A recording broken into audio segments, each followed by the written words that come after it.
पढ़ा लिखा है और इन सदग्रंथों के देख करके खुद निर्णय ले सकता है। अब तुम लोगों की दाल नहीं गलने वाली बाबा जी।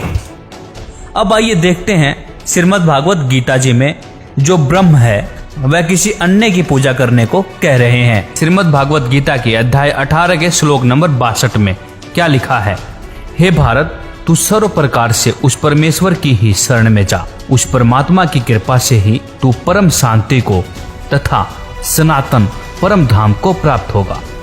इसी तरह गीता अध्याय 15 के श्लोक नंबर 16-17 में स्पष्ट किया गया है कि 3 प्रभु हैं। एक क्षर पुरुष ब्रह्म, दूसरा अक्षर पुरुष पर ब्रह्म और तीसरा परम अक्षर पुरुष यानी पूर्ण ब्रह्म। क्षर पुरुष तथा अक्षर पुरुष वास्तव में अविनाशी नहीं है।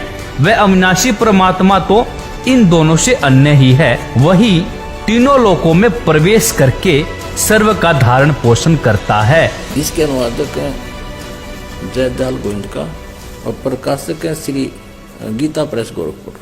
15वें अध्याय और श्लोक नंबर 16 यहाँ पर है।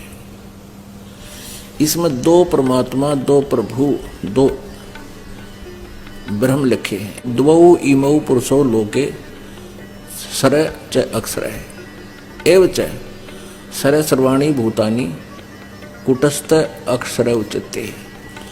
इस सर पुरुष और अक्षर पुरुष के लोकों को पृथ्वी वाला लोक बोलते हैं।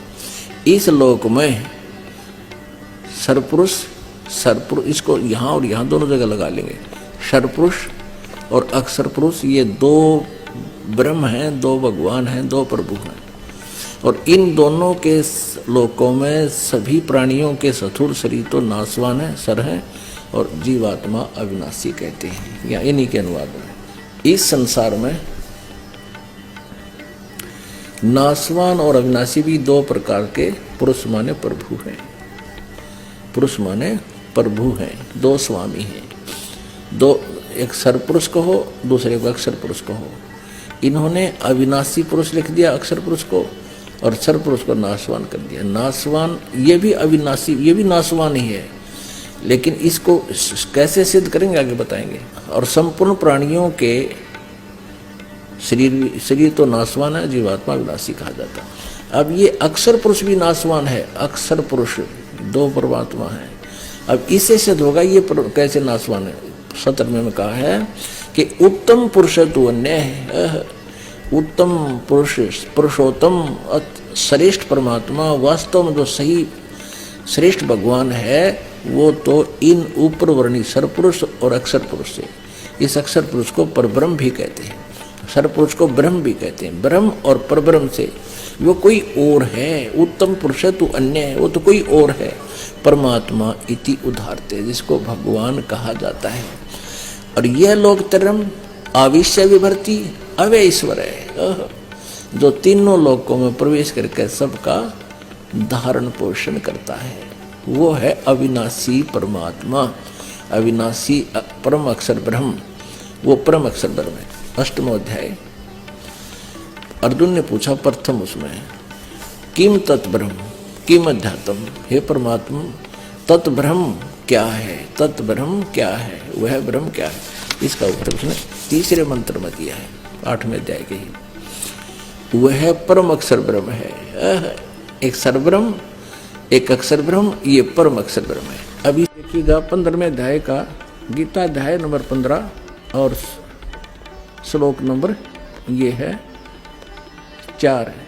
उसके पश्चात उस परम पद रूप परमेश्वर को भली भांति खोजना चाहिए, जिसमें गए हुए पुरुष यानी साधक फिर लौटकर संसार में नहीं आते, और जिस परमेश्वर से पुरातन संसार वर्ष की प्रवृत्ति विस्तार को प्राप्त हुई है, उसी आदि पुरुष नारायण की मैं शरण हूँ। इस प्रकार दृढ़ निश्चय करके उस परमेश्वर का मनन और निधि ध्यान करना चाहिए। इससे सिद्ध हुआ कि सृष्टि का रचयिता अन्य कोई पुरुष परमेश्वर है, ना कि देवी जी।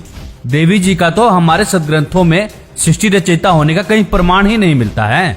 यहाँ पर तो परम अक्षर पुरुष को कहा गया है, ना कि देवी जी को। दोस्तों, जैसे कि आपने देखा, देवी जी ब्रह्म की पूजा करने को कहती है। फिर गीता जी 18 के 62 में आपने देखा कि जो ब्रह्म है वह किसी अन्य परमेश्वर की शरण में जाकर पूजा करने को कहते हैं। तो आइए वेदों से प्रमाणित करते हैं कि वह परमेश्वर कौन है जिसने सृष्टि की रचना करी, जो पूजा के योग्य है, और उस परमेश्वर का क्या नाम है और वह कहाँ रहता है और किस प्रकार से इस धरा पर आकर के अच्छी आत्माओं या दृढ़ भक्तों को मिलता है। तो आइए सबसे पहले आपको कबीर साहब का सृष्टि रचयिता होने का प्रमाण अथर्ववेद कांड नंबर 4 अनुवाक नंबर 1 के मंत्र नंबर 7 में दिखाते हैं। जो अचल अर्थात अविनाशी जगत पिता, भक्तों का वास्तविक साथी अर्थात आत्मा का